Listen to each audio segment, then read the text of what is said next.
খেপে গেল ময়ূখ। ময়ূখ কেন খেপে গেল?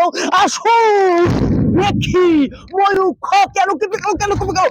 হঠাৎ বরগুনার কৃতি সন্তান রায় সে গর্জন তুললো, ছাত্র জনতা একত্রে যুদ্ধে নামলে ইন্ডিয়া তো দূরের কথা, আমেরিকাও টিকবে না।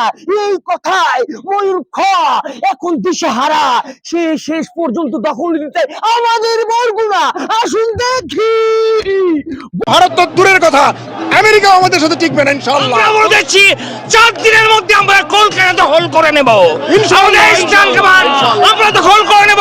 আসাম দখল করে নেব। সামরিক বাহিনী, ছাত্র জনতা আমরা একত্রে আছি। আমরা রাবার 5000 সদস্য, এই 5000 সদস্যের মধ্যে অর্ধেকই নবীন, 2500 আমরা যুদ্ধের মাঠে যেতে পারি।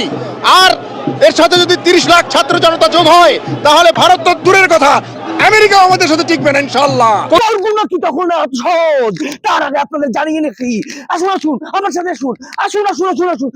এই ফাঁকা দিয়ে যাবে, তারপর দেখাবো আপনাদের সাথে। আসুন আমাদের সাথে আসুন, আসুন আসুন আসুন। এখানে এখানে এখানে এখানে এখানে এবারে বলছি, বরগুনা কি কি দখল করা এত সহজ? উনি বলেছে বরগুনা একটা হেলিকপ্টার পড়লে ভার সামলাতে পারবেন তো। একেবারে কাট করে মারবো, মট করে ভাঙবে। দিনাজপুর, গাইবান্ধা, নেত্রকোনা এগুলো সব সেন্সিটিভ এলাকা। সুনামগঞ্জ, হবিগঞ্জ, বরগুনা, পটুয়াখালী, ভোলা এবং চট্টগ্রাম, রংপুর তো আছেই। ভগবান না করুক, কিন্তু কোনোদিন যদি কোনো বিদেশি শত্রু এখানে নিজের একটা হেলিকপ্টার, অত কিছু লাগবে না, একটা হেলিকপ্টারও যদি নামিয়ে দেয়, বাঁচাতে পারবেন তো? আমি বলছি দাদা, বাংলাদেশের ইলিশ খেয়ে এত তেল হয়েছে, সেই বরগুনার কথা ভুলে গেছেন? আসছে মৌসুমে যে ইলিশ খাবেন, জিভে তেল মেখে বসে থাকেন।